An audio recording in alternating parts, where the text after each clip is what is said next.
There's Rocksteady at King of the Pit TV. Yes, now bless now. Don't forget the rest now, people. There's Rocksteady at King of the Pit TV signing in and signing out after a night of listening to a little bit of Blind Melon. We listened to Soup, alright? All 14 tracks as recommended on the Patreon from my good friend Gary. Much respect, Gary. He's put me on some fantastic music, continues to put me on some fantastic music. Initially, he put me on to the self-titled by Blind Melon, which I really enjoyed. And let me just give you an insight into some information I haven't put out on this channel in regards to that last listen through.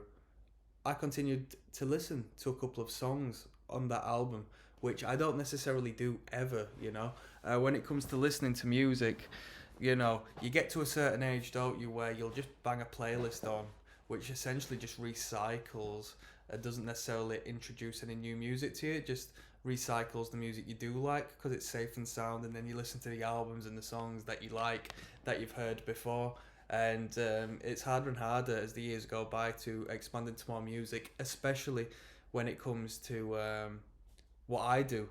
If I want to listen to new music, I might as well share it with you dudes, alright?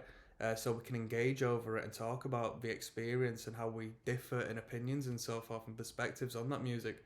So when I listen to an act on this and I actually revisit the music off of the camera, that's a great indication of how well I appreciate that music. And Blind Melon was one of them bands. The tune Changes, or Change, whichever it's called, and then No Rain, absolutely fantastic. Two great numbers that I really adore from this band. Now, they weren't on this record, clearly. This was the second record by Blind Melon. I think it was the second record. It's the record that followed the self-titled. Great big jump as far as musical creativity is concerned. A lot more of a mature, artistic approach to the writing. The instrumental was a little less structured, but not in a detrimental way. We've sort of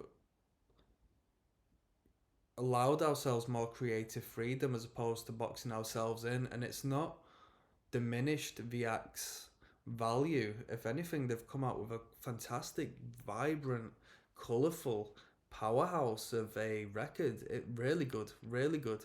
I don't think the album artwork does it justice. In all honesty, because I think the music is worth more than what the album artwork depicts it as. I think they could have got better artwork for it, but man, fantastic guitar work. As far as influences are concerned and the bands I sort of put alike this band, I mean, there's no better compliment, especially to the guitarists. I heard heaps of Led Zeppelin in this record, from the guitars down to the Robert Plant-esque vocal we heard on occasion. I heard a lot of Jimi Hendrix in the guitars, which, I mean, come on, what a compliment. And just like the first record, heard a little bit of Jane's Addiction in there. You know, can't go wrong. Can't go wrong. Great funky, groovy, funky playing. Um, did I prefer it to the self-titled? No, no. It was a little bit too colourful for me. I like to play by the rules when it comes to music. In all fairness, I do like simplicity, and I just like a standard hook. I like to just rinse a chorus section as opposed to having, experimental moments and creativity to the extent where it's not necessarily purely for me. Um, I think there's a yin and yang to it. Either you create the music to appeal to a mass market, which is to sort of play by numbers, um, or you create music to fulfill and feed the soul of the artist, which is true creativity, and that's really the way it should be, in my personal opinion. But you just have that knock-on effect of it might not necessarily appealing to such a broad market, such as myself. Now, that's not to say it didn't appeal to me, but I preferred the approach they took on the first album more so. All right. Now, production value. The production value on this record was better. The production is really good on this record, really good. It sounds massive, sounds very good.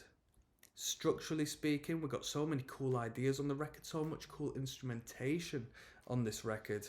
I assume there was some session musicians on this because there was quite a varied instrumentation. Unless, the band's just talented enough to pick up an instrument and do what they need to do. My favourite tune was St Andrew's Fall. I thought the middle section, the bridge section, where they just ramped up the tempo, I thought that was insane. And I really enjoyed the clean guitars on that. The bass lines were phenomenal. The guitar work explains itself. The drumming was brilliant. The vocal was fantastic. I feel like the lyrical content sometimes was drowned out just by the intensity and the vibrancy of the music as a whole. The instrumental sort of drowned it out a bit, but it depends what you're paying attention to and prioritizing, I suppose. And you know what? As far as rating this album, I aren't going to rate it because I don't know what I rated the initial, but I'm going to give it the same rating. Alright, even though I might have just preferred the first one a little more so, this definitely flies past it in other qualities that I really do acknowledge and appreciate. So I'm going to give this album the same rating as what I gave the self-titled. Incredibly consistent. And the utmost respect through this listening. So once again, thank you to Gary, who's the one who recommended that. If you are a Blind Melon fan and enjoyed my listen through, which should be on this channel by now, props to Gary, not me, okay? So I'm signing out, and I'll see you on the flip side. Peace.